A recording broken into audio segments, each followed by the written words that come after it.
Ce programme vous est présenté en partenariat avec la Mutuelle Saint-Martin.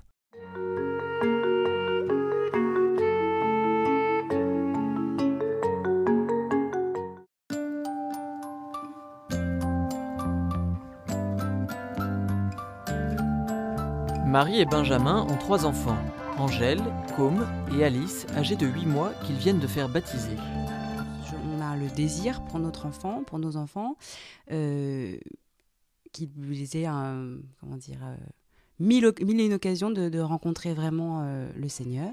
Et du coup, le choix du parrain-marraine, c'est l'espérance tout simplement qu'il puisse transmettre à notre enfant sa joie de connaître le Christ. Les choix, en fait, on n'est pas là en train de se dire lui ou lui. En fait, ça vient tout seul. C'est suivant aussi le moment. C'est très naturel. Et puis, il faut que ça soit naturel. Il faut que ça vienne tout seul. Je crois que ça travaille vraiment en profondeur. Je pense que c'est l'esprit qui travaille, je crois. Ouais.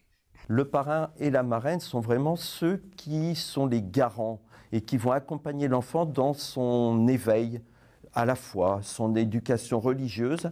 Ils sont vraiment comme des référents. Et leur rôle, c'est vraiment un rôle d'accompagnement, de bienveillance, non pas surveillance, mais ils veillent sur l'enfant tout au long de son épanouissement religieux et épanouissement de vie, tout simplement. Coucou. Pour accompagner Alice, Marie et Benjamin ont choisi de la confier à Grégoire, un ami de leur couple. La première question qu'on se pose pour le parrain ou pour la marraine, c'est savoir est-ce qu'on va le voir toute sa vie. On a envie que notre enfant ait son parrain et sa marraine et qu'il le voit régulièrement, et qu'il la voit régulièrement toute sa vie. Et puis aussi peut-être une complémentarité qu'il peut avoir par rapport à ce qu'est notre enfant. C'est-à-dire qu'on n'aurait pas choisi un parrain et une marraine identiques à notre premier, à notre deuxième, à notre troisième. C'est vrai que pour le troisième enfant, on ne le choisit pas de la même manière que pour le premier. Il y a une forme de joie pour nous à choisir ensemble des gens qu'on a rencontrés ensemble. Le fait de choisir Grégoire ou d'autres, les parrains marraines pour nos enfants, fait que c'est comme si tout d'un coup, ils faisaient partie de notre famille. Au moment de choisir le parrain ou la marraine de l'enfant, je crois qu'il est très important de mesurer un petit peu le lien qui existe entre les parents et justement le parrain et la marraine, de telle sorte que ce lien puisse perdurer et tenir dans la durée. Il est important que ce lien ne soit pas éphémère. À mon avis, le critère premier, c'est bel et bien la proximité, et proximité dans la durée. Ensuite, une proximité qui est sous l'angle de la confiance. Les parents doivent avoir une totale confiance dans le parrain et la marraine, de telle sorte qu'ils puissent vraiment confier l'enfant au parrain et à la marraine, et vraiment déléguer, non pas déléguer, mais demander au parrain-marraine de prendre le relais lorsque besoin sera, pour accompagner l'enfant. C'est le rôle que remplit Damien auprès de Côme depuis 2 ans.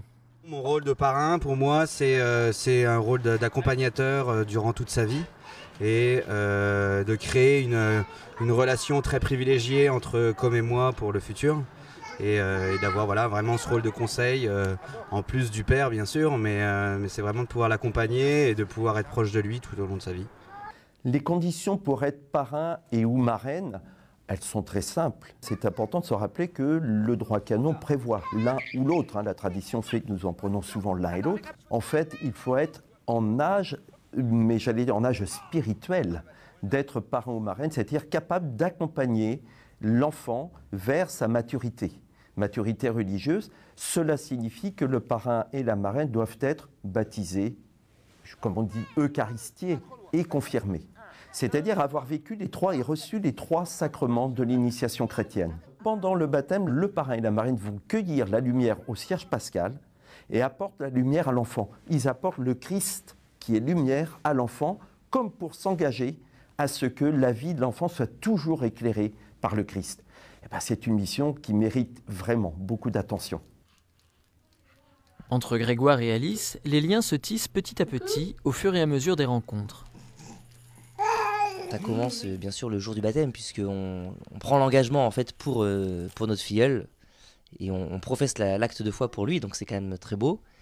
Et effectivement après c'est surtout accompagné, alors ça peut être par la prière régulière pour le filleul. C'est aussi par des petits gestes ou des visites ou des cadeaux qu'on peut lui faire qui vont témoigner de notre attention et de notre affection. Il y a un lien spirituel qui se tisse forcément, il y a un lien affectif, il y a un lien personnel qu'il faut entretenir, et c'est important de se dire que ce lien, il est à reconstruire tous les jours finalement, parce que c'est pas parce qu'on a été parrain un beau matin d'un baptême que l'aventure s'arrête là.